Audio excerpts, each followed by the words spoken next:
Hello, everybody. Welcome back to Doom Productions, home of the No Budget Film School. And today we're hanging out and we have a little bit of a discussion to talk about today. Yeah. There's this talk online about folk filmmaking, truly independent filmmaking as a whole. And where does everyone fit into this category? And specifically, what we want to talk about today is where do we see ourselves in this kind of folk filmmaking, independent filmmaking, free YouTube movie making scape, whatever you want to call it. So I feel like first up, we should define what we think folk filmmaking is. Yeah. Which I think a lot of our peers would agree with, too. Yeah. So what is that? Folk filmmaking is a feature film that is released for free on either YouTube, Vimeo, Amazon. Essentially, it's released online for free. And that's it. Yeah. Really. I think sometimes there could be connotations with the genre. Like a lot of the genres of these films have been one way or another. And, are we the people to have debates about that? Like, no, I don't think it matters that much. But essentially, it's really just a movie that's released online for free. A feature film that's released online for free. Yeah. And what's the next bit?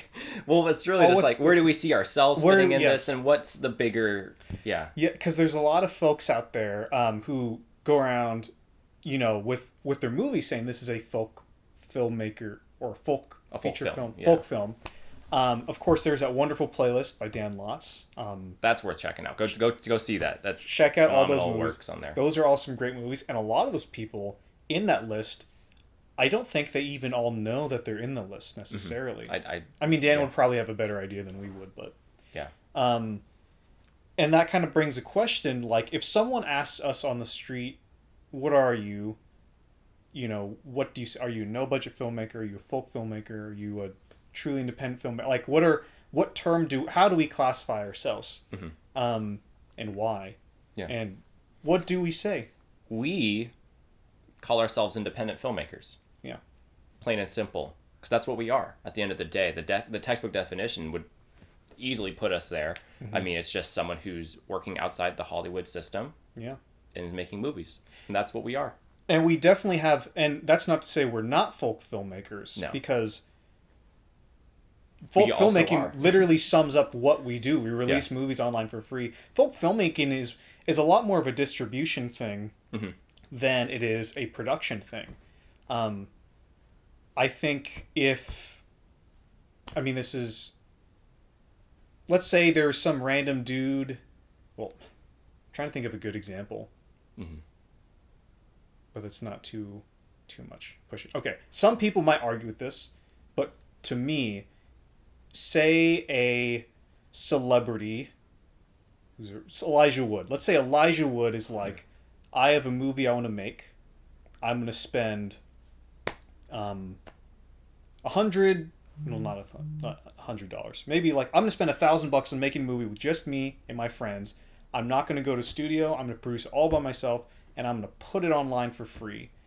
That to me is like folk filmmaking. It doesn't matter it doesn't discriminate. It doesn't matter who you are as long as it's being just released for free. Now, we could argue about the merits of it coming from a Hollywood person, for sure. Yeah. But just to us, I think, this is just our definition, so don't go at other people necessarily for this, but it's literally just a distribution thing, I think. Yeah. I lost my train of thought. Me too. I was going in with something. I was like, oh, wait, it's gone. No, but I mean, but independent filmmaking, I think that stems more from the production side of things, where it's like, that's what we are. Yeah. And as most people know, there's a huge problem in the industry because it seems like studios are only making $25 or $250 million blockbusters, and nothing else. There's no mid-budget movie. Even their low-budget movies are like $1 million, and that's still a ridiculous amount of money. Yeah. That I don't think I'll ever see that money. I don't think your family will ever see. No one that we know is ever going to have $1 million.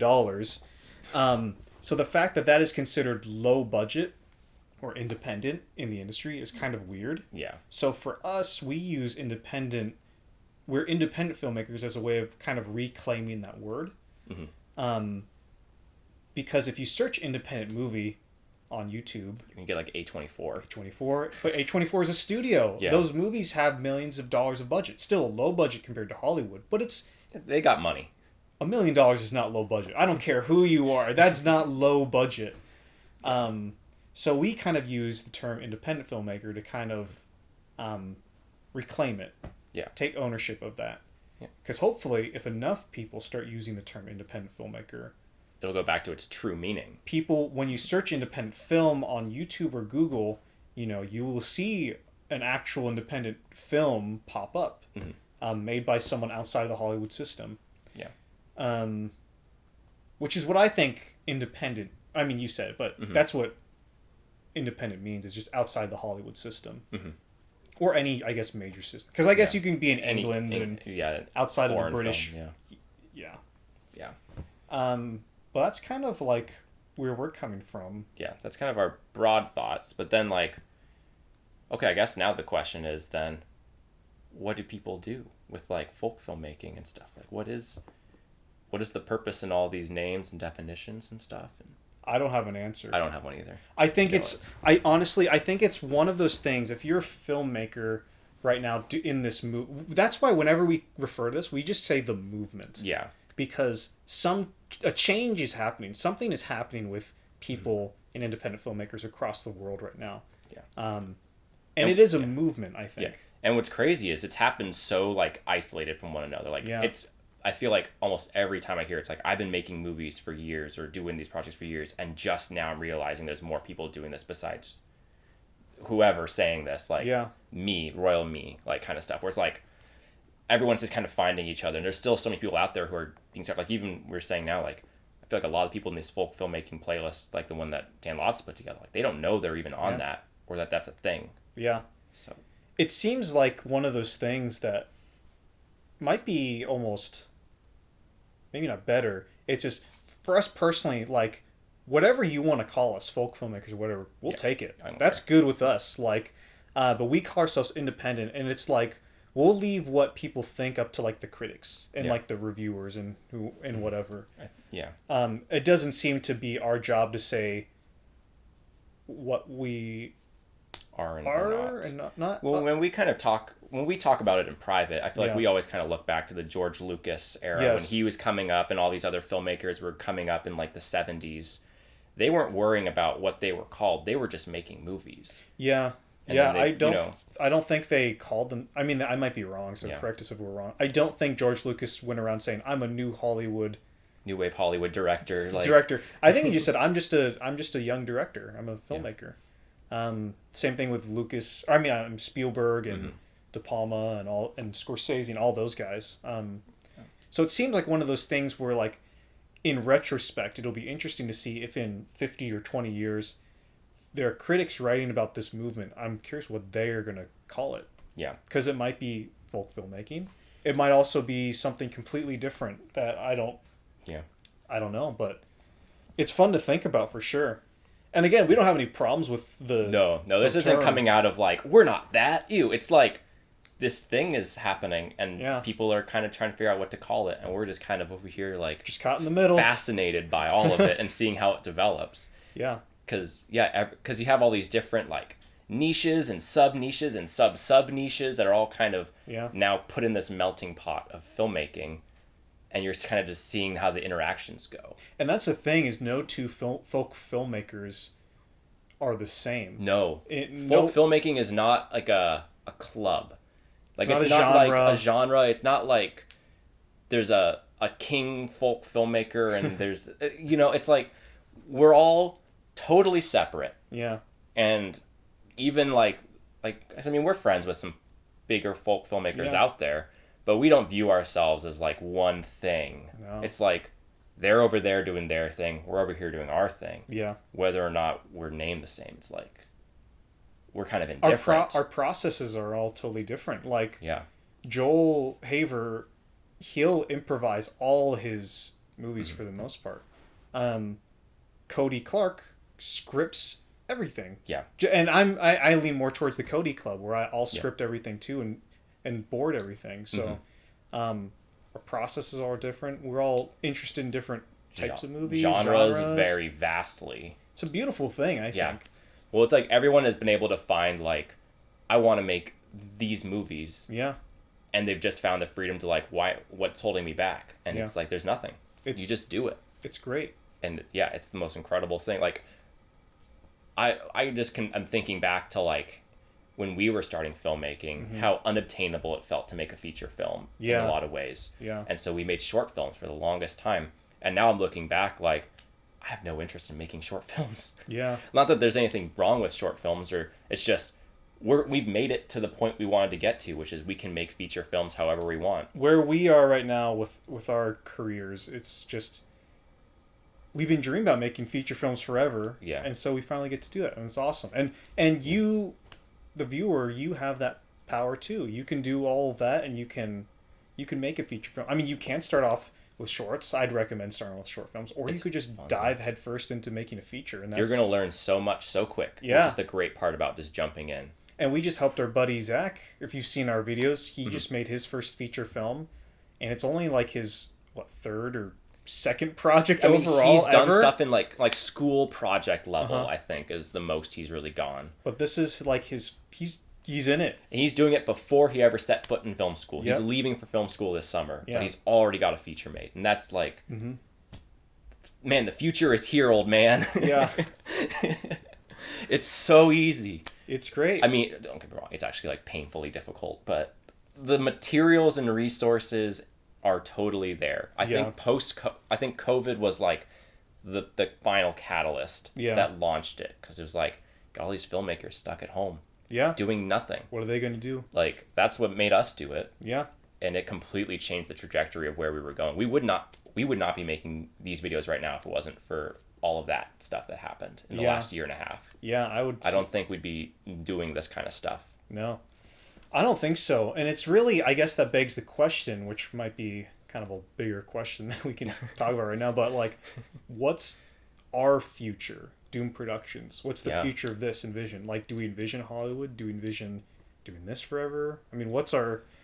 Yeah. What would this look like in 10 years and 30 years? That depends on a lot of ifs, ands, and buts. I know. Because, like... Where do you see it going? We've never talked about this before, actually. No, you're springing this on me. I know. Because there's two big paths I'm going to focus on here, really. There's like... Well, I guess three. But I'm going to focus on the two, because the third one is just we leave filmmaking, we have our own lives, and we like start families and just do our own careers outside of filmmaking, which that's boring. We're not going to talk about this now. Yeah. So there's either we keep doing this, like nothing really changes a whole lot. Sure, I'm sure we'll grow in subscribers or like the YouTube game will play out how it will, but we'll keep doing this more or less and things won't change a whole lot. Or we make something that takes off and it is wildly successful, or someone else, a buddy of ours, makes something that goes wildly successful, and we kind of do the thing where we build each other up and bring each other up to a point where we're sustaining off of movies and making money in a way that we dream about but don't expect to happen. And then we're doing this at a more, I guess, low budget maybe, or even mid-budget level. Yeah. I mean, it just kind of depends. Like that's a different question entirely at a certain point. Yeah. But then we're doing this at like a level bigger than just YouTube. Yeah.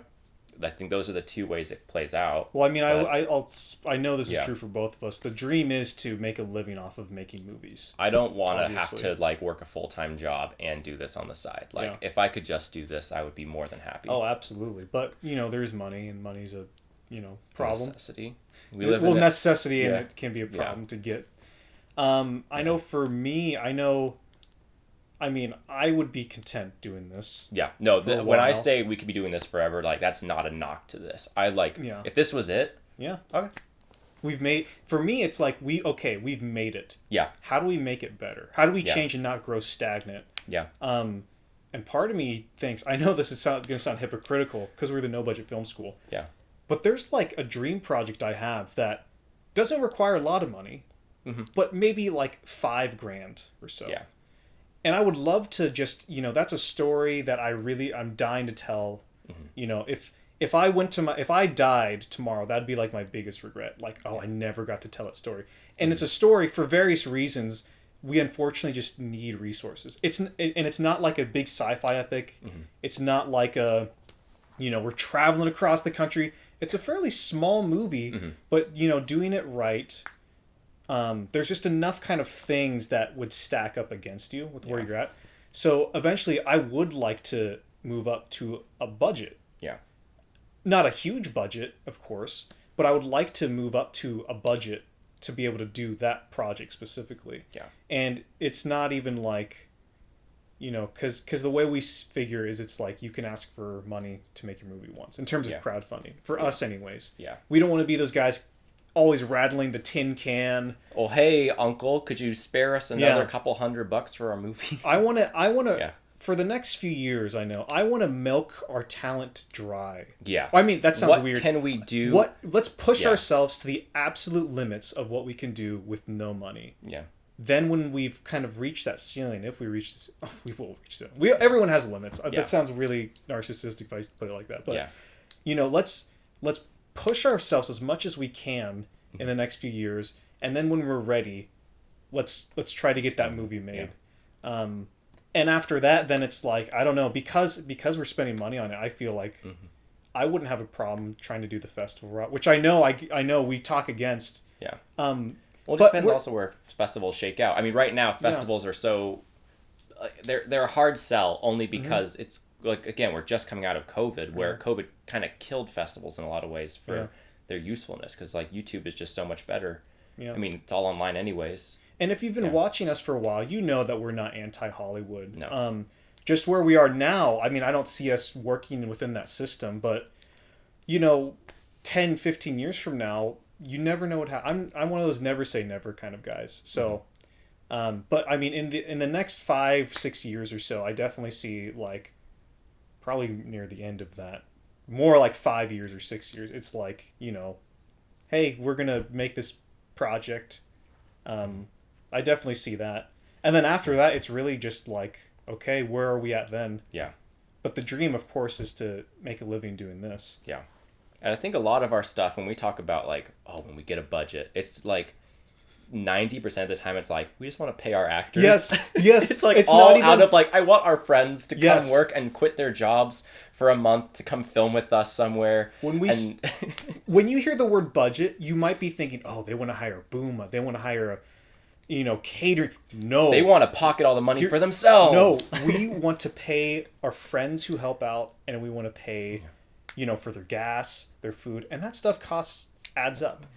And I know this project that I have in mind, I know that it's a period piece, which makes things crazy. And I know I can hear people saying that, just set it current day, but it can't, because it's based off of true events pretty much. So it's one of those things where it's just like, I know where the compromise is with the story. I know where to cut corners and where it can, but I know what the heart of it is. And I know that getting that project made, all I want is just to be able to pay the people to dedicate their time to do this. Because I feel kind of bad if I have people work for a month and, they're not getting anything out of it. We're not about the paid and exposure kind of route. No. Because we've done that. We've been there. It's like, it sucks. You're just constantly questioning your value. Yeah. It's just like, I guess I can be free. I never want to put anyone in that situation. It's terrible.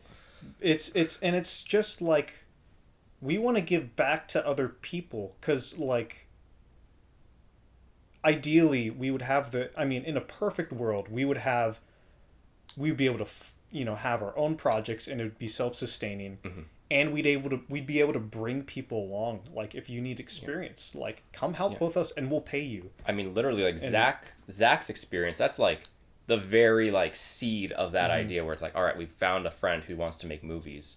We can't pay you, but like, we can give you our time and our resources, everything we've built in the last 8 years. That's yours. Like, what do you need from us? And that's like the beginning of it. And now it's like, okay, how do we just keep iterating on that? And eventually money's going to have to get involved. So it's like, that's always where it is like, I mean, all we talk about is how do we build up other filmmakers? That's the goal. Yeah, build up. I mean, I think there's a responsibility of filmmakers to educate the next generation. as much as you can, because it's a hard business. It's a hard thing to do, and it Yeah. it may be like this huge kind of pain in your butt, but like it's worth it to those other filmmakers who are coming up behind you. It wouldn't be great if it would be terrible if we spent all this time making our own films, going to film school, moving down to LA, trying to work, and then they tell you they're like, oh, it's actually really, really terrible or something. This kind of terribleness is going on, and you find out just then like all the messed up parts of the industry. It's like, oh, I'm not sure I want to be in here. But then I guess that's more on a business level, but on like a technical level, Yeah. everyone has to teach everyone who's ever learned how to use a camera. If you trace it back, it goes to the dude who invented the camera. Yeah. Because he had to teach someone, and they had to teach someone. And then, all these manufacturers, they learned from... We're this big branch of artists. And it's your responsibility to, help other filmmakers out. Give them those tools, I think. Yeah. It's not a finite resource. No. Like film creation, like it feels weird when filmmakers are competitive with one another. Yeah. Unless you're doing it in a way of like fun, like oh man, you did that. I can't wait to like try and top that in a fun, that's kind what way. De Palma and Scorsese, I think I read they had. Yeah. Back in the day, they would, what was it? De Palma made like Scarface or something. He was super proud, and then De Palma made Scarface. Then Scorsese did like Raging Bull or something, and De Palma was like, "Oh, dang it, he taught me." Or something. I can't remember the exact story. It's in one of those documentaries. Yeah. You can find it, but so it's not like there's a finite resource on filmmaking. Yeah, it should not be if they're succeeding, I'm failing. It's like, no, you're succeeding as someone else is succeeding. That's how we see it. Like, if our buddy Zach succeeds in his movie, we succeed because his movie's on our channel. No, I'm just kidding. But it's like, just, bring people up with you, because who knows what could come of that. Like, if you got a job as a successful director, I know that, like, I'm probably going to gain from that too. I mean, not to sound self-serving and like being facetious in how you help people, but there is something to gain out of just taking time to help other filmmakers. Yeah. Yeah. It's definitely one of those things where I don't worry about, like, if you got a big opportunity, I'm not like jealous. No. Or like angry that you got that chance and I didn't, because I know that we like still like the goal is always to get back to this place, just getting paid to do it. Yeah. And so however we can get there, we'll figure that out.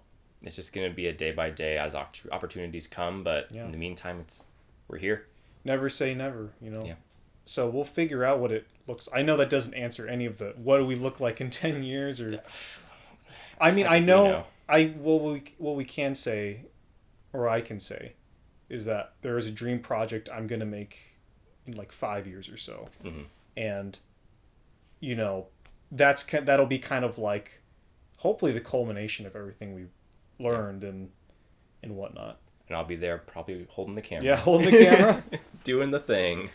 And I mean, there are stories like, I mean, even at a lower level, not like a budget level. I know there's stories that we're dying to tell. Like, no, this isn't like we've run out of ideas after the year of COVID. It's like, nope, this was just us like finding footage. We're gearing up. Yeah, we're like getting the bad stuff out of our system now. Yeah. So we can make the good stuff. Yeah. At least that's the hope. Yeah. And it's one of those things where, again, like, if in 10 years' time we could be doing this, or maybe we are like running a self-sustaining studio, or hey, I couldn't imagine this necessarily, but maybe we are working in Hollywood. I don't know. I'm not opposed to anything though, because if the circumstances are right, we won't turn down a good opportunity. Yeah. Because a good opportunity is a good opportunity. It has to align with our values and what we believe, and if we think it's ultimately the right thing to do. Yeah. So simple as that. Yeah. Simple as that. Yeah. Yeah. Well, this was an interesting little discussion, I hope. I mean, we yeah. kind of went all over the place. I don't know what the topic of this was about. I mean, yeah. Let's wrap it up with, I guess, you see anything good recently? Saw this movie called Pig. Oh yeah, I was there too. Yeah, you sat right next to me. It was good. That was a good movie. That was a fun movie. That was shot in our neck of the woods, shot in Portland, Oregon. Yeah, we missed it. I know. We weren't. I reckon there's some film school friends who worked on that movie. Yeah. That were in the credits. But yeah, Nicolas Cage just graced our city. Yeah, that's awesome. We're lucky people. Yeah, yeah. Love that man. That's. I watched Strike, the old Russian Eisenstein. Yeah, that's a good one. So, going way back. Yep. You know, bell rings prepping kind of stuff. Yeah. But yeah. Yeah. What about you? Have you seen anything other than Pig? I've been really bad at watching movies. What are you going to see tonight, actually? Oh, okay. So I'm going to see at the Hollywood Cinema in Portland, Oregon. If you don't know about it, go watch See You Soon, Yeah. and you'll see the Hollywood. I think it's their 75th anniversary. So they're doing a 70mm screenings of 2001, Tenet, and Once Upon a Time in Hollywood. And some friends of mine from the film center where I used to work, we're going to go see Once Upon a Time in Hollywood. I've already seen it. They have not. I warned them about the dirty feet throughout, so they're ready. They're prepared. And I have the book here too. I've been reading through this. I'm about halfway done. Didn't quite make it. No, I'm almost through it. But this has been a good read. If you are interested in writing, I guess, to watch the movie and then read this. Yeah. Lots of feet in this too. There's feet on the front page. Wait, are there really? Oh my God, you're right. Wow. He couldn't help himself. But hey, listen. I get it. Man Good knows, for him. Man Good knows for what he him. likes. I'm not going to knock him for what he's into. Yeah. So. Hey, that'd be a good video.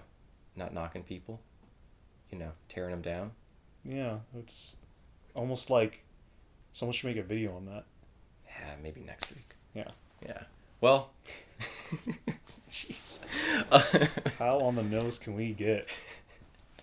All right. Well, hope you guys enjoyed this episode of Filmmakers Hangout. What do you think about folk filmmaking and independent filmmaking, truly independent? There's so much out there. That's just where we stand on it. Yeah. But yeah, comment down below, I guess. Don't make it a flame war though. Let's keep it civil, keep it professional. Yeah. Again, or else if it gets a little feisty, we might have to make a video on being respectful to other filmmakers. Yeah. You never know. Anyways, we'll see you guys in the next video. And yeah, be sure to like and subscribe.